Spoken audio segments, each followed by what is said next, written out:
بسم اللہ الرحمن الرحیم۔ شروع اللہ تعالیٰ کے نام سے جو بڑا مہربان اور نہایت رحم کرنے والا ہے۔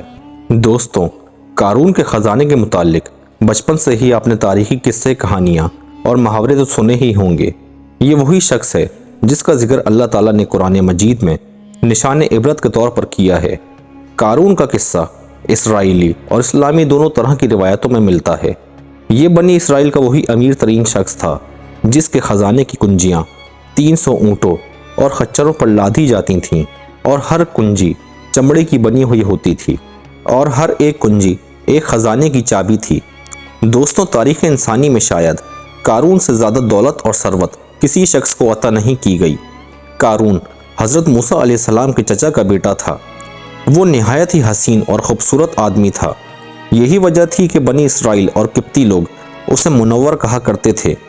قارون جوانی میں اپنی قوم کا سب سے با اخلاق اور نیک فرد میں شمار کیا جاتا تھا۔ قارون توریت کا بہت بڑا عالم دین تھا، کیونکہ اس کی پرورش حضرت موسیٰ علیہ السلام کے سائے میں ہوئی تھی۔ اس لیے قارون کتاب کا علم بھی رکھتا تھا اور بہت ہی اچھی آواز کا مالک تھا۔ وہ توریت کی بہت ہی خوبصورت انداز میں تلاوت کیا کرتا تھا۔ یہی وجہ تھی کہ لوگ اس کا بہت ہی ادب اور احترام کیا کرتے تھے۔ قارون ابتدا میں حضرت موسیٰ علیہ السلام پر ایمان لے آیا، اور جب بنی اسرائیل کو قبطیوں کی غلامی سے نجات ملی تو وہ ان کے ساتھ مصر کو چھوڑ کر سرزمین موعود کی طرف ہجرت کر گیا۔ وہاں اس کے حالات ایک دم سے بدل گئے، اور قارون کے ہاتھ میں بے شمار دولت آ گئی۔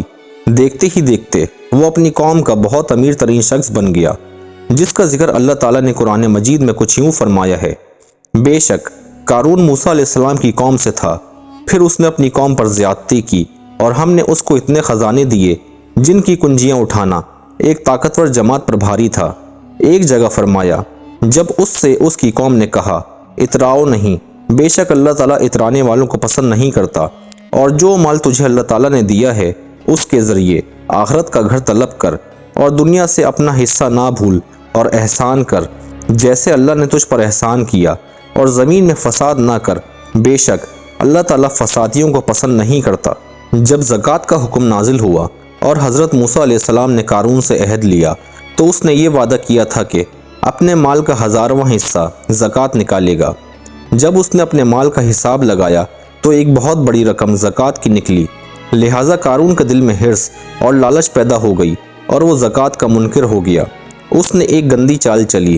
اس نے بنی اسرائیل میں سے ایک گروہ جو اس کے حمایتی تھے ان کو جمع کیا اور کہا، اے بنی اسرائیل، موسیٰ علیہ السلام نے ہمیں بہت سارے امور کا حکم دیا جس پر تم لوگوں نے اس کی پیروی کی۔ اب وہ تم سے تمہارا مال بھی لینا چاہتا ہے۔ ایک فاحشہ عورت کو لے کر آؤ تاکہ اسے کچھ پیسے دے کر موسیٰ کو بدکار ثابت کیا جا سکے۔ قارون نے اپنی قوم کے لوگوں کو جمع کیا اور حضرت موسیٰ علیہ السلام سے پوچھا کہ زنا کی کیا سزا ہے؟ حضرت موسیٰ علیہ السلام نے فرمایا، جو بھی زنا کرے حالانکہ اس کی بیوی بھی ہو تو اسے سنسار کیا جائے یہاں تک کہ وہ مر جائے۔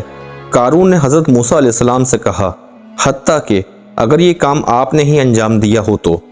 موسیٰ علیہ السلام نے کہا، ہاں، حتیٰ کہ اگر اس کام کو میں بھی انجام دوں تو یہی حکم ہے۔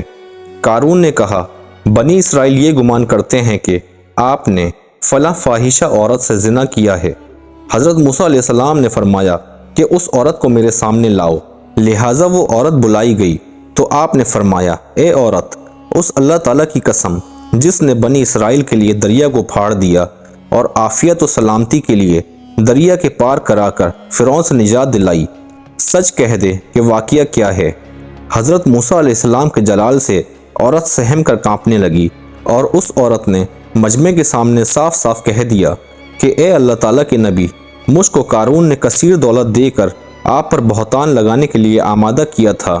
اس وقت حضرت موسیٰ علیہ السلام آپ دیدہ ہو کر سجدہ شکر میں گر پڑے، اور بحالت سجدہ آپ نے یہ دعا مانگی کہ یا اللہ، قارون پر اپنا قہر و عذاب نازل فرما۔ لہٰذا وہ تمام لوگ جو قارون کے ساتھ تھے وہ اس سے جدا ہو گئے۔ موسیٰ علیہ السلام نے اللہ کے اذن سے زمین کو حکم دیا تو زمین پھٹ پڑی، اور قارون اور اس کے پیروکار اس میں دھسنے لگے، اور دیکھتے ہی دیکھتے قارون، اس کا مکان اور خزانہ سب اس زمین میں دھس گیا۔ جب اس زمین میں نابود ہو گئے تو زمین کا شگاف دوبارہ بند ہو گیا۔ دوستوں، قارون کی اس دولت کے متعلق بہت سارے تاریخی حکایات نقل کی گئی ہیں اور تا قیامت قارون اور اس کا خزانہ تمام انسانیت کے لیے نشان عبرت بنی رہے گی۔ امید ہے آپ کو ہماری آج کی ویڈیو پسند آئی ہوگی۔ ویڈیو اچھی لگی ہو تو ویڈیو کو لائک کریں اور اپنی رائے کا اظہار کامنٹ سیکشن میں کریں، اور آپ سب سے دوبارہ سے ریکویسٹ ہے کہ ہمارے چینل کو سبسکرائب کریں اور ساتھ ہی لگے بیل آئیکن کو بھی پریس کریں تاکہ آپ کو ہماری ہر ویڈیو کی نوٹیفیکیشن مل سکے۔ اللہ تعالیٰ آپ کو اپنے حفظ و امان میں رکھے، آمین۔